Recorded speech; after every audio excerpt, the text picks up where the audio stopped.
At kailangan sa simula pa lang, maaga pa lang, nililinaw na natin. Ang buhay ba na bigay ng Diyos ay itatrato natin na isang regalo na dapat nating ipagpasalamat at lasapin, o ito isang problemang dapat lutasin.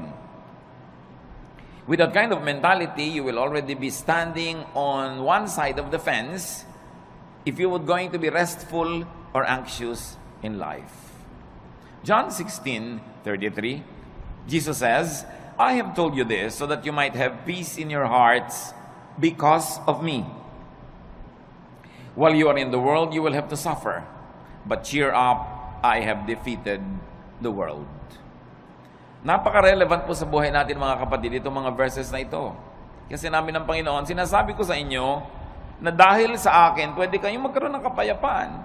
Totoo, habang nandito kayo sa mundo, marami kayong lalasapin, haharapin, kakabakahin, problema. Pero, huwag kayong mawala ng pag-asa. Pasiglahin nyo ang inyong mga kalooban dahil napagtagumpayan ko na ang sanlibutan. Kuminsan, nagkakaroon tayo ng feeling na defeated because we think we are the ones fighting.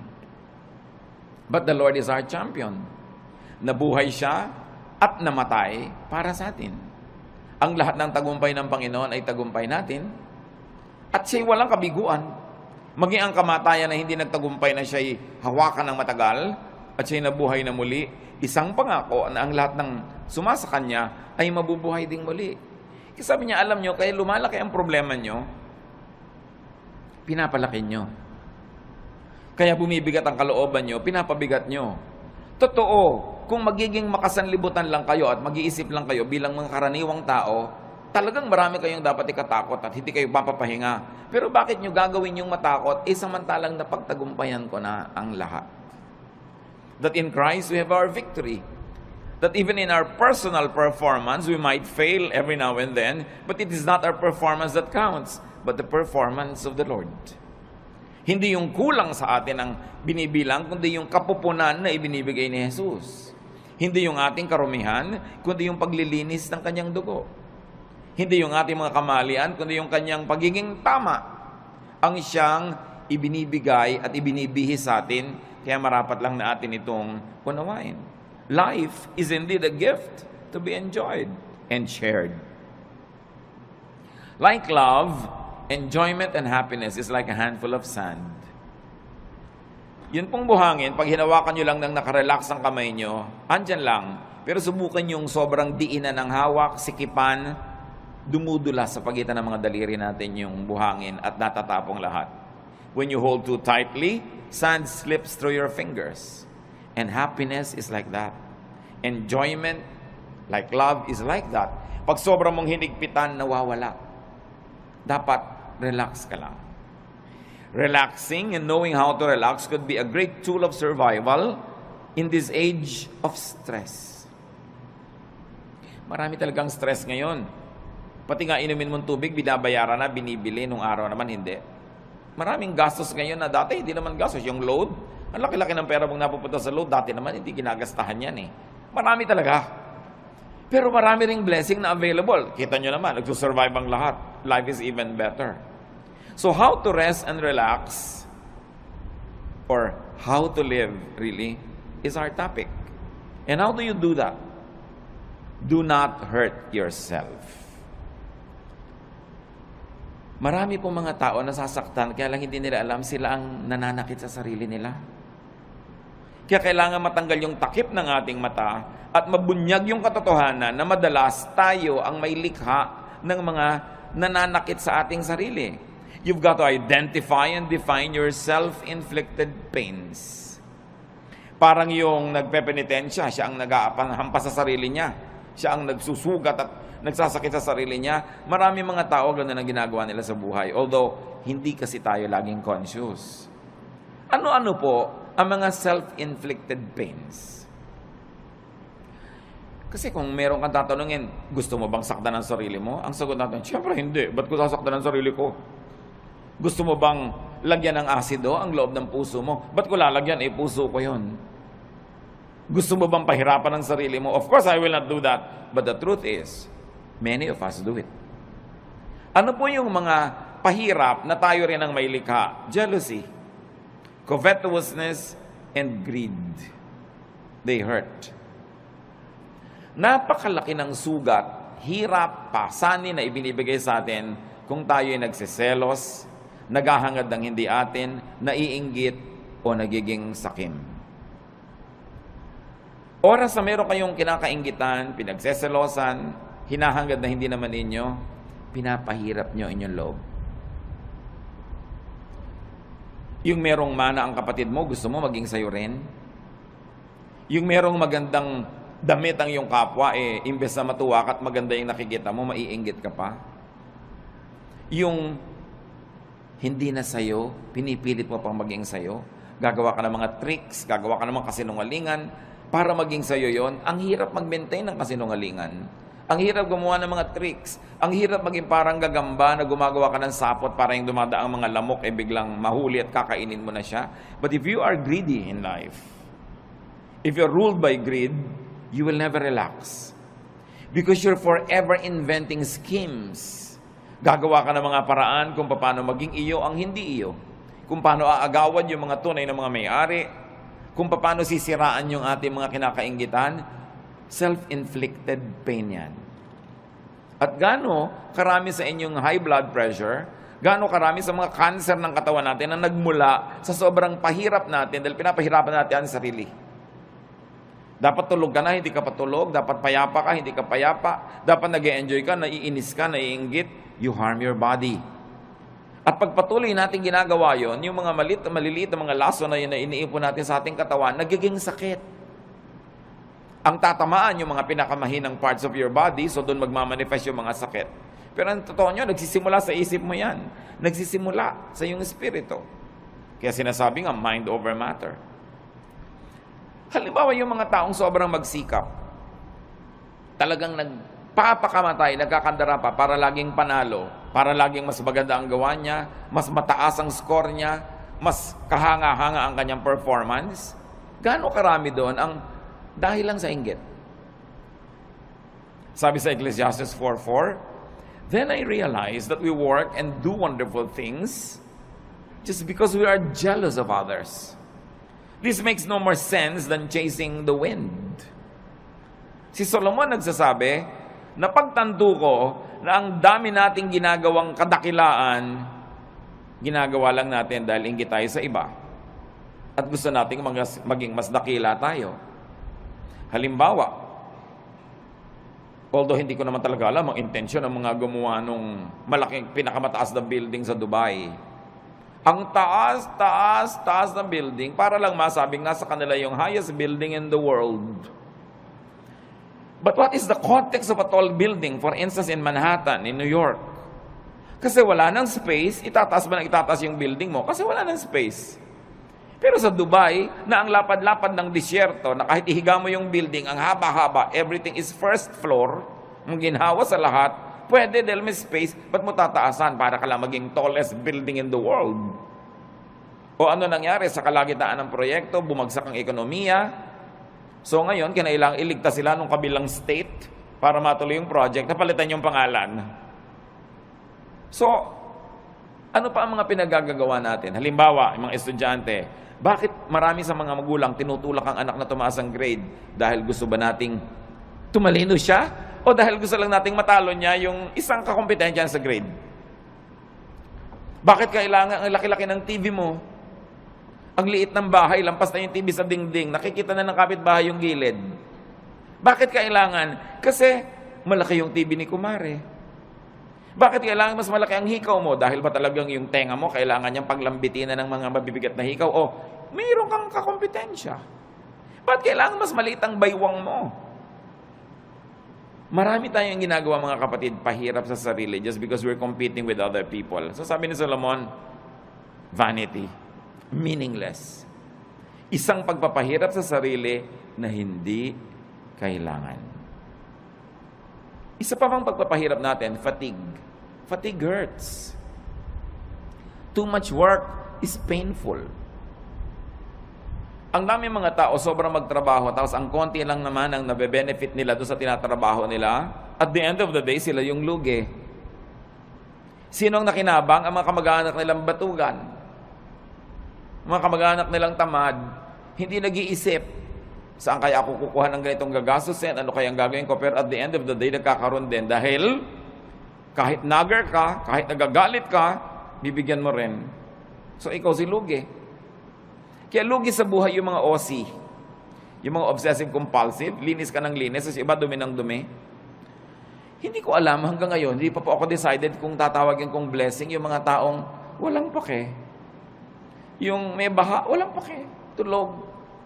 Yung bukas may gastusan, walang pake.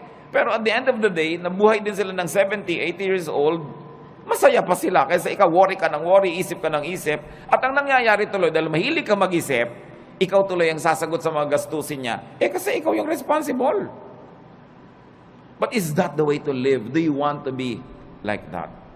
You've got to let go of some things. Going against your conscience for the sake of gain hurts. Gaano karami, mga kapatid, ang ginagawa natin na labag sa ating budhi? Siro, ginagawa mo para lumaki ang iyong kita, o para mapalapit ka sa isang taong pinupuri mong ang totoo, nandidiri ka sa kanya. Ginagawa mo, pero naiinis ka sa sarili mo at ginagawa mo yon. So, ba't mo ginagawa? Yung bang gain na mapapala mo doon is more than the loss. Pag kinompare mo yung napala mo at yung lugi mo, na nahirapan ng iyong loob, napagod ang loob mo, nakakasira ng kalusugan. Nakakasira ng sarili. Ano pa po ang mga pahirap natin sa sarili na hindi natin nare-realize? Strained personal relations. They hurt. Tuwing meron tayong kaaway, kagalit, and we maintain this kagalitan, hirap tayo. Dahil kahit matigas ang loob mo, kahit ka pa nagtatapang-tapangan, aminin mo, mas gusto mo naman friendly yung atmosphere. Mas gusto mo naman na kabati mo yung kagalit mo ngayon. Mas gusto mo naman na love ka niya kaysa hate. Kahit nagpe-pretend ka pa that you don't care, you care. Why? Because the Spirit of God lives in us. And that Spirit is hurt whenever things are wrong. Kung ang mga relasyon natin sa ating kapwa ay pangit, kaya kami mga tao nagpapagamot, laging masakit ang ulo, laging masakit ang likod, laging masakit ang ganito. Tanong mo, marami ka bang kaaway na kamag-anak, kaibigan? Opo. Hindi mo kailangan ng gamot. Makipagkasundo ka lang, baguhin mo ugali mo, gagaling ka. Kaya kami sakit, kahit inumin mo lahat ng isang drum ng mga gamot, kung lagi kang nakikipag-away, lagi kang may kaaway, may gusto kang sugurin, defensive ka dahil may sumusugod sa'yo, magkakasakit ka. Kaya ang Panginoon nagtuturo, forgive, make peace. Sa palagay niyo, nagtuturo siya para tayo lugihin? No. Nagtuturo siya ng ganoon kasi alam niya, when you forgive, you relax. When you make peace, you relax. And when you relax, you will get well, even if you're sick. Or you will not get sick. And then it's to your advantage. Lahat ng turo ng Panginoon hindi para tayo madehado. Doon tayo panalo. Ang tulo ni Satanas, yun ang mahirap. Yung dapat ikaw ang panalo. Talunin mo siya. Dapat mas pataas ang score mo. Dapat mas mayabang ka sa kanya. Dapat mas malakas ka. Hindi ka mapapahinga. Pag lagi ka nakikipag-compete. And these are usually the burdens of and deception in highly professional vocations or in competitive endeavors. Yun ang pinag-usapan natin. Kaya nga kuminsan meron tayong kapatid o pinsan na masyadong baliwala, yung sobrang bahala na, sobrang hindi siya nag-aalala. Ang totoo, mas minsan humahaba pa yung buhay niya kaysa sa'yo. Siyempre, ayaw naman natin maging ganon. Pero meron tayo kahit konting dapat matutunan doon sa mga taong marunong magsawalang bahala paminsan-minsan. Kasi pwede mong punuin ang buhay mo ng puro takot. Pero anong mapapala mo? Obserbahan nyo sa aeroplano, pag magte-take off, iba-iba reaksyon. Meron talagang yung naninigas ang panga, nananalangin ng hindi matapos-tapos. Minsan magdalangin ka ng isang beses, tapos tama na. Ba't walang patid? Para ka nalang laging natatakot, nagte-take konting tagtag ng aeroplano, takot at takot. Meron naman, kain ng kain, may natutulog. So, pare-pareho rin yung darating. Kung 1 oras kayo sa loob ng aeroplano, o 5 oras, o siyam, pare-pareho rin naman kayong lalabas sa aeroplano na yung pag nag-landing, pero ikaw hindi ka nag-enjoy kung warrior ka. Because it's in your mind. Kaya nga po sabi ko doon sa mga laging natatakot, to myself included sometimes, when you get tempted to be afraid, may kilala ka na ba? Personal na kilala mo na namatay dahil sa plane crash? Wala pa akong nastatanong na yes ang sagot. May kilala ka nang namatay dahil nabundol ng tricycle. Meron. Meron kilala ka nang namatay na nasa kama lang, binangungot, namatay. Meron. May kilala kang nasa ospital, naliligid ng mga doktor, namatay. Marami. Yung pala, mas marami doon. Di mas matakot ka matulog. Mas matakot ka maglakad sa kalye. But pag sasakay ka, takot na takot ka because you're psyched yourself up to be afraid while flying is the safest way to travel. So it's all in your mind. Ba't mo papahirapan na yung sarili? Kung pwede ka naman mag-relax. And besides, kahit mag-worry ka, makokontrol mo ba yung hangin, yung aeroplano? No. So meron tayo dapat na punto na pwede tayong magsawalang bahala. Total, wala ka rin naman magagawa kahit sikapin mo na bahalain mo yun, hindi rin pwede. Worry hurts. When you worry so much. So do not worry. Do not play God. Ano po ang kinalaman, mga kapatid, ng worrying and playing God? Making things work is God's role. Yung hindi mo control, katulad nun, lumilipad ka na, hindi mo control yan eh. So hayaan mong God ang mag-isip doon. Colossians 1:17, God's Son was before all else, and by Him, everything is held together. Sa pamamagitan ng Diyos Anak, ang lahat ng bagay ay nagkakakapit-kapit, nagkakalakip-lakip, umaandar ang mundo, umaandar ang sinukob, umaandar ang creation dahil sa Diyos Anak. Hindi dahil sa iyo. So kung meron dapat mag-worry how to make things work, siya, hindi ikaw. Ang dapat mo lamang gawin, yung papel mo. So kung engineer ka, i-check mo kung maganda ang makina ng mga aeroplanong chine-check mo. Kung ikaw ay may papel, gawin mo yon, at pagkagawa mo nun, leave the rest up to God. Kaya mahalaga, ginagawa mo lang yung papel mo. Sabi nga ng Desiderata, the universe is unfolding as it should. Sisikat ang araw bukas, tulungan mo man o hindi. At lulubog yun bukas ng gabi, pigilin mo man. Aandar ang lahat. Mag-global warming kung kailangan mag-global warming. Magkakaroon ng bagyo at aalis din ang bagyo. Babaha at huhupa ang baha. Lahat pa ulit-ulit lang na mangyayari. Hindi mo yung problema kasi hindi ka ang Diyos. Ang problemahin mo lang yung munting daigdig where you move, where you can make a difference, and then leave the rest up to God. Sabi ng Jurassic Park, life finds a way. Mga magulang, nag-aalala tayo, naku, yung anak ko aaten ng picnic, baka mahulog. Mangangunyapit yun. At pag nahulog na yun, aahon uli yun kung saan man siya nahulog. Baka siya malunod, lalago yung pilit. No? Gagawa siya ng paraan because life finds a way. Minsan ang takot ng mga magulang, mamatay siya ng hindi pa matatanda yung mga bata dahil hindi maaalagaan. Aalagaan din nila ang sarili nila. Kahit hindi mo alagaan yung mga batang yan, nakadikta sa kanilang kalikasan, aalagaan nila ang sarili nila. Pag may nahipo silang mainit na plancha, siyempre kahit hindi mo sabihin, tatanggalin nila yung kamay nila. Nakasulat sa atin yun. We were wired to survive, to reproduce, and to live the cycles of life that are assigned to us. So hindi natin dapat masyadong inaalala yan. Nakatakda yan. Huwag mo alalahanin ang shape ng bulkang mayon. Magiging perfect pa kaya yan ng matagal? Paano kung sumabog? May mga nagagano, nagwo-worry. Anong gagawin mo? Tingnan mo na lang siya. Kung hindi na siya perfect, tabi-tabingi, find another beauty in it. But enjoy it while it lasts.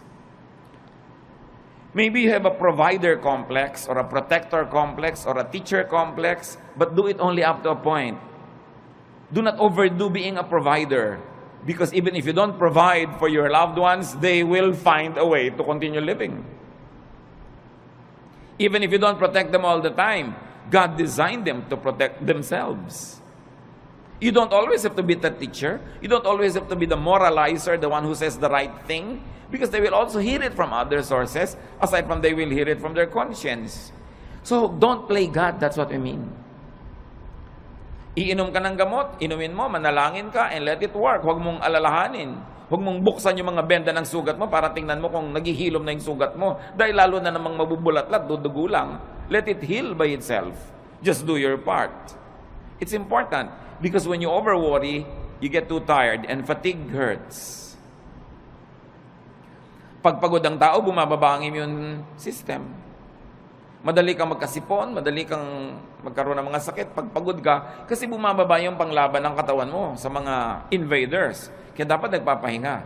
Observe design and load limits. You have to rest. Sa mga may mga bayani complex, rest. More work sometimes means more income, but often it means less happiness. More income doesn't always mean more happiness. Maybe more pleasure for the people who depend on you, but not necessarily for you. At meron kang tungkulin sa iyong sarili. Bago pa man ang tungkulin mo kahit kanino, kailangang buhayin mo ang sarili mo, pasayahin mo ang sarili mo, ipahinga mo ang sarili mo, at huwag mong payagan kahit yung mga minamahal mo, napatayin ka, sipsipin ang dugo mo, istrohin ang dugo mo, nag-e-enjoy sila, tapos ikaw yung nangangalirang at natutuyo. You have a duty to yourself. Life is a primary duty of life. At paglabag sa utos at kalooban ng Diyos na nagbigay sa ng buhay, napabayaan mo ang buhay mo. Kahit pa nga yung pagpapabaya mo, pagdugtong sa kaligayahan ng iba. Kahit sa airlines, makikita nyo doon sa kanilang mga anunsyo ng kaligtasan, pag nawala ng oxygen sa cabin, may malalaglag ng mga oxygen mask, anong gagawin mo? Una mong lagyan ng sarili mo. At pag nakakahinga ka na ng tama, at saka mo tulungan yung bata o yung matanda o sino man, you have a duty to yourself. And it's not selfishness. You were wired and created by God to protect the life that was assigned to you to protect. Yung ibang tao, ipoprotect nilang life nila. Sometimes we are overprotective But they will protect themselves because they too were wired to protect themselves. So do not overwork yourself. Rest from overwork. Learn appropriate contentment with what you make. Yung mga iba, lalo mga professionals, may kasabihan nga ngayon, dahil alam niyo sa Korea, South Korea, sobrang modernization at sobrang materialism tuloy dahil puro pera, may kasabihan ngayon doon, a Korean man gets stomachache when his cousin builds a new house. Dahil naiinggit siya, bakit may bago siyang bahay? Anong problema ko, ba't di ako nakakapagpagawa? So papagawa din siya. The competitiveness is too much. That's why one of the highest rates of suicide dyan. Dahil sa competitiveness. 1 Timothy 6:6-7, and religion does make your life rich by making you content with what you have. We didn't bring anything into this world and we don't take anything with us when we leave. Sabi dapat kontento ka kung anong meron ka. Hindi sinabi na kung ano na lang nandyan pwede na. Kasi itinuro, 6 days you shall work and on the 7th you will rest. So it follows that you will really achieve, that you will acquire, that you will amass, and you will have. But the point is, be contented with what you naturally have. So kung ito pa lang yung kinikita mo ngayon, ginagawa mo naman yung best mo, huwag mo i-compare sa kita ng iba to the point that you will kill yourself trying to beat that other person and trying to make more. Kaya nga sa mga highly professionalized fields, totoong-totoo yan, ang daming may ulcer, ang daming may insomnia.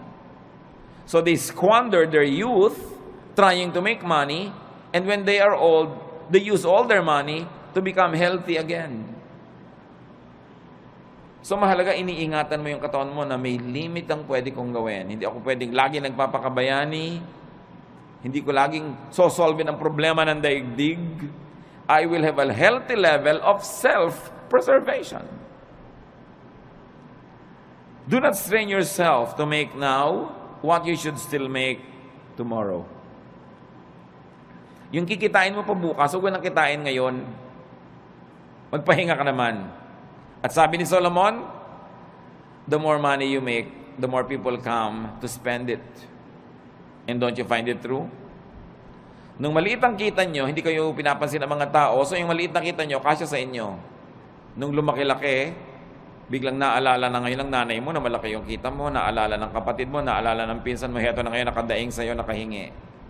Lumaki palalo ang kita mo, pati mga pinsan mo ngayon nagdadatingan na para makihalo at makikuha sa mga kinikita mo. So ikaw mag-isang nahihirapan, nagdurusa, Yung iba ibinebenta ang kaluluwa, ginagasgas ang muka, sinasaktan ang sarili para kumita, tapos ang daming humuhot-hot.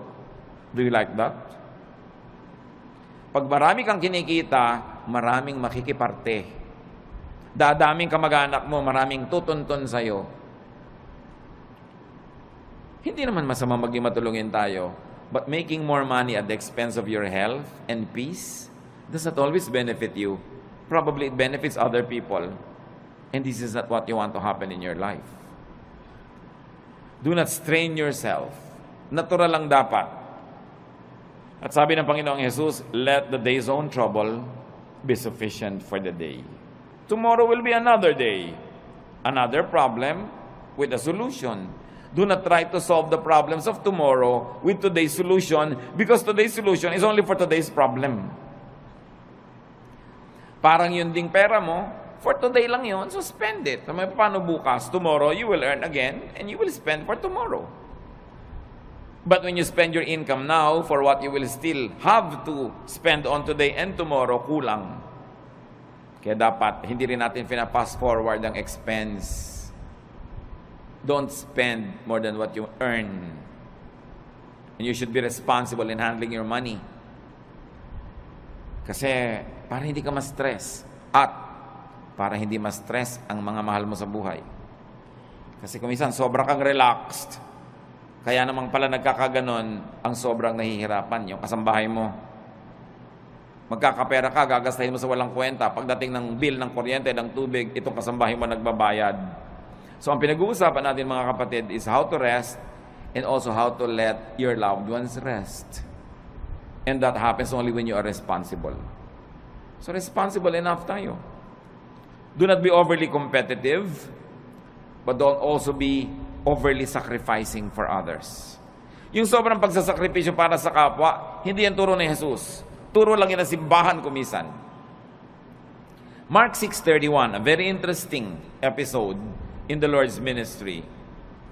But so many people were coming and going that Jesus and the apostles did not even have a chance to eat.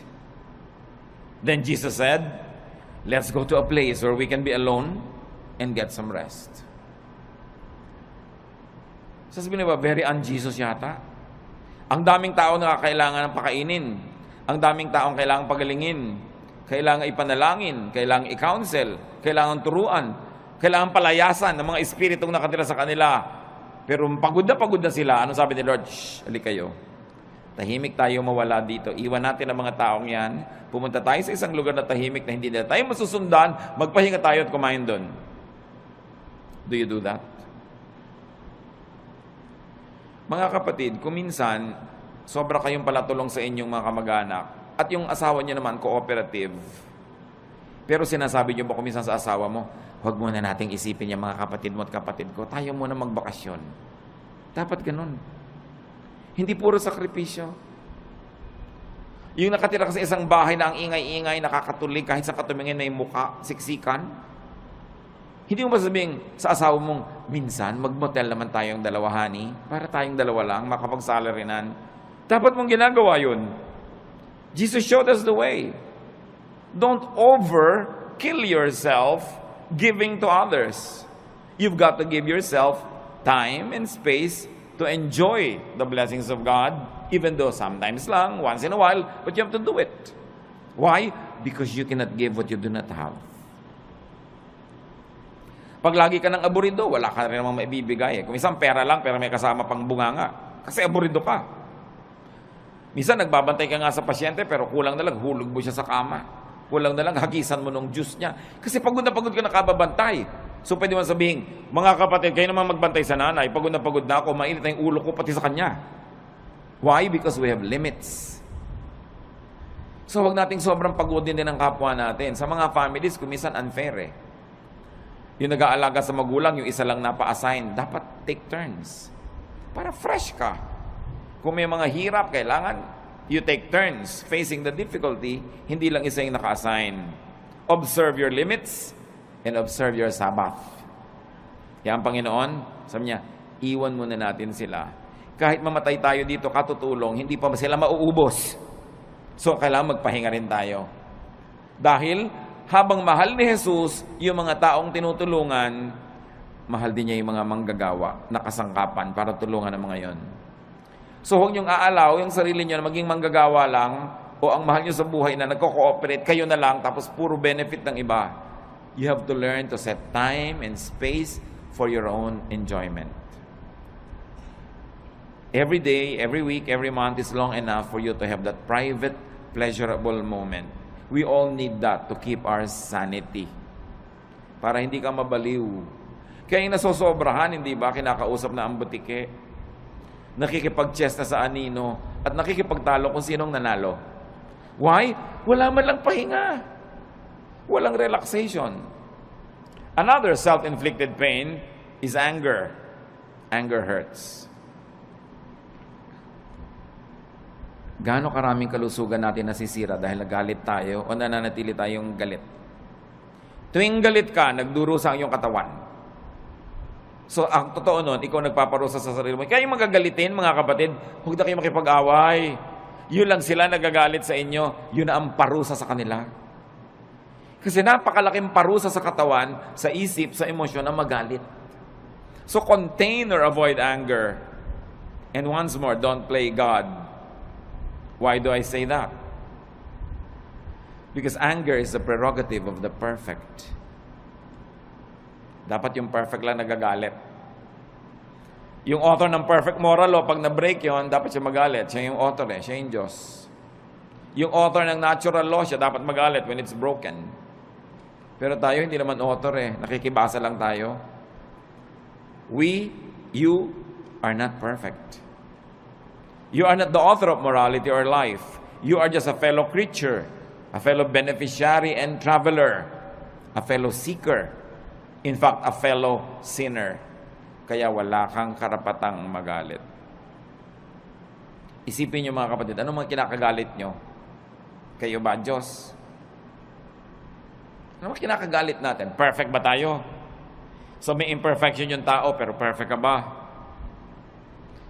Besides, you were not designed to be angry. Nung nilikha tayo ng Diyos, hindi niya tayo dinesign na magalit. Kaya pag nagagalit tayo, we go out of the design, we destroy the intentions of the manufacturer, and at the end of the day, we destroy ourselves. Hindi bagay sa atin magalit, hindi tayo dapat nagagalit. Your bodily system goes awry when you get angry. Nagkakasira-sira, nagkakawasak-wasak ang nervous system, electrical and chemical balances of your body naiiba pag nagagalit ka. Kaya mga ibang nagagalit, they become, sabi nila, temporarily insane. Nakakapatay. Traffic altercation, nakakabaril ka ng kapwa, tapos makukulong ka forever. Dahil lang nagalit ka. That's why galit should be controlled. And your bodily system, including your soul, gets damaged when you stay angry. So, dapat hindi magalit, at tapos kung nagalit na, dapat hindi tagalan. Kaya ang sabi sa Bible, do not go to bed while you're still angry. Do not let the sun go down on your anger, which means, huwag mong patagalin yan. Pero yung merong nagdaramdam sa inyo, 7 taon na, gusto nyo bang tumapak kayo sa thumbtacks at huwag nyo alisin sa talampakan nyo ng 7 taon? Ito yung naglalakad kayo, kumikirot, dumabaon, nagnanana. Higit pa ron pag meron kayong galit na kinikimkim sa puso. Dahil hindi lang talampakan na naapektuhan. Naapektuhan ang inyong puso, ang inyong isip, ang inyong emosyon, relasyon sa kapwa, relasyon sa Diyos, kalusugan. It is foolish to remain angry. So, don't remain angry dahil kayo banal. Pero kung hindi kayo banal, at least be intelligent. Still don't be angry. Because it's not good for you. Huwag kayong magkimkim ng mga sama ng loob. Ibulalas nyo kung kailangan ibulalas o ipatawad nyo na lang, pero huwag nyong kimkimin. Huwag nyong kimkimin. Nararanasan nyo na ba na mapapadighay kayo, hindi nyo maidighay-dighay? Di ba ang hirap kimkimin? Subukan nyo magkimkim ng sinok. Ang hirap. At yung mga kinikimkim pa natin, mga kung ano-ano mga sama ng loob, may LBM kayo, kinikimkim nyo, ayaw nyo ilabas, ano mangyayari sa inyo? Di ba? Alam nyo mangyayari sa inyo? Masahol pa ron ang galit. But Satan is so deceptive that we don't realize that simple anger is destroying us. Pag nakita mo yung tao, tumataas ang presyon mo. Pag naalala mo siya, nawawalan ka ng ganang kumain. Baka maging violente ka pa. Lugi ka. So rest and relax. Rest your body, your senses, with pleasure and beauty. Kaya kailangan natin ng kagandahan. Kailangan natin ng kasiyahan. Observe the human body. It's really a fun machine. Pag tinignan mo ang bawat bahagi ng iyong katawan, it's a fun machine. It was designed for sensual experience, which religion demonizes, but the law of nature is the purest law of God. So ginawa ka niya ang body mo na may mga kiliti, may mga saya. Bakit pagka inom ka, mayroon pang masarap na temperature? Pagkakakain ka, may masarap na lasa? May tamang alat, tamang asim? Bakit pag may tinitingnan ka, dapat maganda yung shape, tama yung kulay? Pag may pinapakinggan ka, hindi noise, dapat music. Bakit nilagyan tayo ng Panginoon ng iba't ibang senses? For us to enjoy those senses. So, you relax your body with beauty. Nililinis mo ang bahay mo para maganda, mabango. Nililinis mo ang kapaligiran, inaayos mo. It's great therapy. Please your eyes, your ears, your palate, your taste, your nose, your skin, your body. It is not ungodly. Why? Because our spirit lives in this body. Kung ang gusto ng Panginoon, spirito ka na lang, di dapat sumakabilang buhay ka na. Tanggalin na yung spirito sa katawan. Pero inaalagaan natin yung katawan. Akala ng iba, pag relihiyoso ka, ini-ignore mo yung katawan mo. Taking care of your body is one of the highest forms of spirituality. Because your body is a gift from God. It is even called temple of the Holy Spirit. Do you want the temple to be ugly? Do you want it to be disorderly? That's not what you want for your temple. Psalm 139:14, and I praise you because of the wonderful way you created me. Everything you do is marvelous. Of this, I have no doubt. So people will be people, humans will be humans. And it's not wrong to be human because we were created to be so. Do not pit spirituality against sensuality. Ang tunay na espiritualidad ay hindi puro pagtitimpi at pagde-deny ng senses mo. Inilagay yan for your enjoyment. It is a gift. And in fact, the senses are also doorways to the spirit. Marami mga sensual experiences nagiging pinto para pumasok ka sa spiritual world. Halimbawa, ang ganda-ganda ng worship singing. Di ba nadidinig yun ng tenga? But because you hear it and it's beautiful, you are transported in a spiritual way to the point that you say, I heard God. I saw God. I felt God's love. I was ministered to. Na-bless ako. Tenga pa lang yun. Kaya napakalaking krimen sa mga musicians sa church na hindi nagpa-practice. Kasi paano mo itatransport yung mga tao to a spiritual level kung tunog mo pa lang nayayamot sila dahil mali. So imbes ikaw makalimot sa sarili at madala ka sa spiritual level, hindi ka makalimot-limot dahil kitang-kita mo, dinig na dinig mo yung mali. Nagiging critical ka patuloy, nagiging palapintas, nagkasala ka pa. Pero kung maganda talaga yung music. There was a long stretch in my spiritual life na ang talaga nagdala lang sa akin, mga kapatid, kanta ng choir. Umaattend ako ng church na yun ng kung ilang taon, nung isang attendee ako. Bihira naman ako talaga mabless doon sa message. Boring talaga. Bihira talaga ako mabless sa ibang nakikita ko, pero inaabangan ko lang yung kanta ng choir, and that sustained me for a long, long time. It was enough food for me. But can you imagine kung maganda na yung kanta ng choir, maganda pa yung message, mabait pa yung kapatiran, mabango pa yung church, maayos pa lahat? Grabing, maraming pinapasukan sa senses natin yung blessing ng Diyos. Kaya hindi ba may aromatherapy? Pagpupunta ka sa mga spa, ano pong gusto nyo? Yung nakakapagpahinga, yung nakakagising, yung nakakatulog, kung ano-anong maipapaamoy sa'yo, pipili ka ng scent. Because through the nose, the spiritual world becomes real. Kaya kung nakatira ka sa mga lugar na ang baho-baho ng paligid, di ba away ng away ang mga tao doon? Kasi pag amoy mo, nasa utak mo na agad yung baho. Sa palagay mo, kung puro baho ang naaamoy mo, babait ka. Ang hirap. So you don't deny the senses. and use the senses to rest. So kung makikinig ka ng magandang music, may naamoy kang mabango, may nakain kang masarap, kahit hindi mahal, mapapahinga ang katawan mo. At yung pahinga na katawan, tinatahanan nyo ng espiritong payapa. Kahit gaano kataas ang espiritu mo, kung nasan yung katawan mo, dun yun pupunta. So kung ang baba-baba ng level ng katawan, nahihila niya pababa yung spirit. Kaya sinasabi, the spirit is willing, but the body is weak. So the body has to be strengthened. With pleasure, with rest, with cleanliness, with righteousness. So indulge your senses. It's an act of union with your Maker. Kung gustong makipagniig sa atin ng Diyos, diyan siya pumapasok sa mga pinto na yan, sa senses natin at sa ating brain. Kaya yan ang maraming paraan para tayo makakonekta sa Spirito. Your body, after all, is a temple of the Holy Spirit. Ecclesiastes 8:15. So I think we should get as much out of life as we possibly can. There is nothing better than to enjoy our food and drink and to have a good time. When we can make it through, then we can make it through this troublesome life that God has given us here on earth. Ano sinasabi ni Solomon na pinakamatalinong tao sa lahat? You must get the most out of life. You must get the most pleasure. You must get the most fruits. Eat the best when you can. Listen to the best. Have the best. Sabi niya, there is nothing better than to enjoy good food, a good drink, a good time. Why? Because life has a lot of troubles. It had a lot of troubles, it's having a lot of troubles, and it will present a lot of troubles.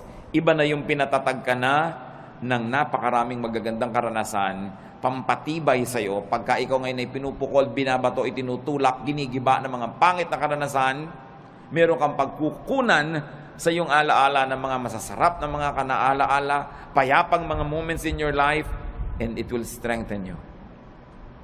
Kayo mga bata na pinalaki sa kalupitan, sa palo, sa walang pag-ibig, usually buong life halos disoriented sila. Unless kilalanin nila na kailangan nila magpatawad, magbagong buhay, at kilalanin nila yung pagbabago ng Panginoon, all their lives have become a slave of their dark past. Kaya mahalaga, pinapaganda mo hanggat maaari, lalo sa mga bata. Sabi ni Solomon, tuwing makakapag-enjoy kayo, mag-enjoy kayo. Kasi may mga panahon, kahit may pera kayo, wala kayong gana. Makakabili kayo ng pagkain, pero magaan lalamunan nyo. So ngayong may pambili kayo at meron kayong gana, eat. Bata kayo, kaya nyo yung mamasyal, pumunta doon, gawin nyo yun. Basta binabalansin nyo lang ng tamang pagtatrabaho, responsibility, faithfulness to God. Meron ka ngayong kakayanan na mag-enjoy, enjoy it. Dahil ang bukas hindi mo alam kung pwede mo pang ma-enjoy. Food and drink and good times need not be expensive. Food and drink and good times need not come from damaging toil and overwork. And it need not be paid for with a damaged body and a bruised soul. Hindi totoo ang chismis na kailangan mo pa magkasala, magnakaw, gumawa na masama para ka mag-enjoy sa buhay. Maraming bagay na libre. At maraming bagay na hindi naman mahal. Ang kailangan lang baguhin natin attitude. We must remove from our value system the notion, the mistaken notion that spirituality means suffering all the time. If God likes you to suffer, bakit niya lagyan ng nerve endings ang iyong katawan that is meant for enjoyment? Because God likes us to have a good life. No eye has seen, no ear has heard, no mind has conceived what God has prepared for those who love Him. Another way to relax and how to live is to rest your spirit by doing good.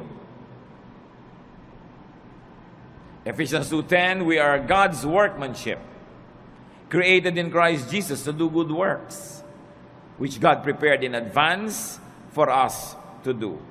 Sabi, likha tayo ng Diyos. Nilikha kay Jesus para gumawa ng mga mabuti at yung mga magagandang gawain natin, inassign na noon pa man, bago pa tayo sinilang. So may assignment tayong lahat na gagawing mabuti. At pag hindi nyo ginagawa yon, may bahagi ng inyong puso na lamukot, lukot, tiklop, pipi, nagdurugo, nasasaktan, may kirot. Kasi wala ka sa design. Dapat hanapin mo, kapatid, ano yung assignment mo sa mundo, anong mission mo. Sa buong buhay, sa isang taon, sa isang buwan, sa isang linggo, sa isang araw, sa isang oras, nag-iiba-iba yung mission na yun. Lagi ka lang sensitive. Anong maganda na pwede kong gawin ngayon, ang assignment ko kay Lord? Gawin nyo. Sasaya kayo.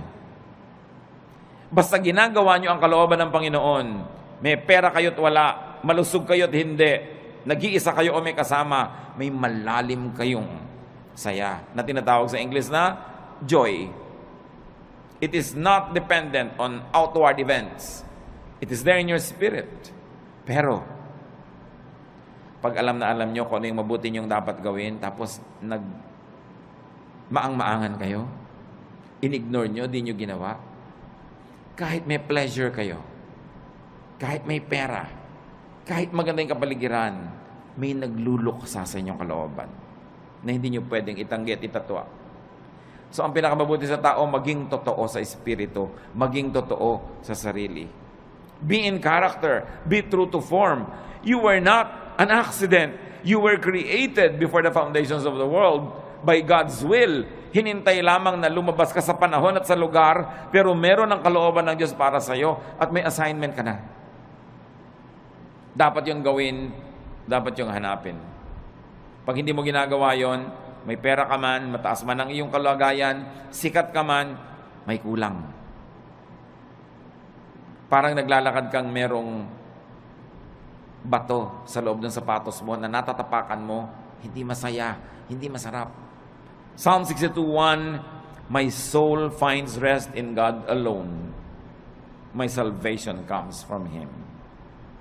Hindi tayo mapapahinga hanggang wala tayo doon sa sentro ng kalooban ng Diyos. So huwag makipagtunggali, huwag lumaban, makiayon. Flow with the Spirit of God, enjoy the trip, enjoy life, do what you have to do good, be righteous, and then meet your Maker when time comes. There will be no regrets when you have lived a full life. Nabigyan mo yung dapat mong bigyan, nakain mo yung gusto mong kainin, which of course entails work. You have to work, you have to earn it, so that you will have something for yourself and more to give away. Kasama tunay na espiritualidad ang pagtatrabaho, yung pagiging responsible, but don't be overly responsible because you will only be full of stress. Marunong ka dapat magsara ng dapat isara, lumimot ang dapat limutin, magpatawad ng dapat ipatawad para nakapahinga ang iyong kaluluwa. Pero mahalaga, punuin ang buhay ng mabubuting gawa. Revelation 20:12, I also saw all the dead people standing in front of that throne. Every one of them was there, no matter who they had once been. The book of life was opened. The dead were judged by what those books said they had done. So lahat ng ginawa natin, ginagawa, gagawin pa, nakalista, at magiging basihan ng final judgment. Doing good places you in the path of God's blessings. Doing good gives balance and peace. Halimbawa, mga kapatid, nalilito kayo, gagawin ko ba mabuti o yung hindi mabuti? May masama sa akin, gagantihan ko ba ng mabuti o ng masama rin? Huwag na kayo malito. Gawin nyo na lang yung mabuti. Because God is a perfect accountant. Marunong siya mag-debit, credit, balance. Halimbawa, meron kang ginawa ng mabuti na hindi mo naman dapat gawan, sumobra. Sa palagay nyo, hindi ibabalik sa ni Lord yung sobra. Pero meron kayong dapat gawa ng mabuti, pero kulang ang ginawa nyo. Sa palagay nyo, hindi kayo sisingilin. Kumuha ka na lang ng tama. Huwag kang mag-alala na sumobra yung tama. Kasi, credit yon. Pwede ngayong itapal sa mga marami mong kulang sa buhay. Kaya sabi, just love. Keep loving people. Because love covers over a multitude of sins. Maging maibigin ka. Dahil yung pagiging maibigin, nagiging pantakip sa maraming kakulangan sa buhay. At pag pinag-aralan nyo yung word na pwede mong itanong, sino yung natatakpan ng pag-ibig? Yung iniibig o yung umiibig? Pareho. Pag tinignan nyo yung Greek word na ginamit doon, pwedeng gamitin both ways. Na pag maibigin ka, yung pag-ibig mo, natatakpan yung pagkukulang ng taong iniibig mo. At di ba totoo? Pag mahal nyo yung tao, na pagtatakpan ng pag-ibig nyo yan eh. Pero eto pa, pag maibigin kayo at umibig kayo sa kapwa, pati yung mga pagkukulang nyo, natatakpan. That's why love is the answer. And you know the other side of it, the opposite, hatred. Why hate when you can love? Pareho lang nakakapagod yan. Parehong kailangan mo investa ng emotion, ng kilos. Mas nakakapagod pa nga to hate. Pwede kang sumimangot, pero pwede ka rin ngumiti. Mas maraming muscle ang ginagamit pag naninimangot, kaya mas tatanda ka. So ngumiti ka na lang. Why do wrong when you can do right? It's not even a choice. It is so obvious that it should not even be a choice. So doing good places you in God's blessings. And doing good is powerfully therapeutic. Ano ba dumarating yung panahon, mga kapatid, na naiinip kayo, nalulungkot, nababagabag, na-stress, kaka-nervous breakdown, nagkakaroon ng panic attack, do good. Therapy yun. Kesa magbukmo kayo sa bahay, mainip, maghanap kayo ng magagawa para sa kapwa na mabuti. At sa pagbuhat nyo ng mga bigatin ng buhay nila, nakalipas ang maghapon, hindi nyo napansin, pati yung sarili nyong bigatin, nailampas na rin na itawid. Always do good. So rest and relax. Ecclesiastes says there is a time for everything. Work correctly, rest correctly, plant and harvest what you plant, and enjoy the harvest and share the harvest with people. In being kind, don't be unkind to yourself. Allow and let and help others rest and relax. Huwag nyo lang po i-apply sa sarili nyo yon. Dapat din kung may duty ka, gawin mo yung duty mo para yung kapwa mo makapag-relax din. Pag mga bantay kayo, hindi ka nagbantay, di doble ang trabaho ng iba dahil yung pagpapabaya mo, kailangan nilang takpan. Mag-asawa kayo, responsable ang lalaki. Pag irresponsable yung babae, yung lalaki has to work double. Napapagod siya kasi nagpapabaya yung babae. Ganon din yung lalaki. Pag lalaki ka, hindi ka responsable, hindi mo ginagawa ang tungkulin mo, inoobliga mo yung asawa mong babae na siya ang gumawa ng dapat ikaw gumagawa. And it's unfair, it's unkind, and it will get back to you. Hindi ka man gantihan ng asawa mo, gagantihan ka ng langit. Again, because God is the greatest accountant. Debit, credit, balance. Magbabayad at magbabayad ka. Sa pagpapahinga natin, mga kapatid, tiyakin ninyo na hindi naman kayo nagiging pabigat sa iba, baka sobrang pahinga na yan. Kailangan responsible ka. And you must let others rest too by being responsible. Ama namin sa langit, salamat sapagkat pwede kami magpahinga. Maraming dahilan para kami mabahala, maguluhan, malito. Pero may isang dahilan para kami makarelax. At kayo yon. You are our God. You are our Creator. You're the author of life. You're God of heaven and earth. And you love us. Because of that, you guide us, you teach us, you correct us, and you balance our lives. Turuan niyo kami, Panginoon, na gawin ang dapat namin gawin bilang nilalang at magkaroon kami ng wisdom na ipasa inyo yung para sa inyo na siyang lumalang sa amin. That we should just be responsible humans but not play God. We should observe our limits and enjoy each day as we also do good things each day.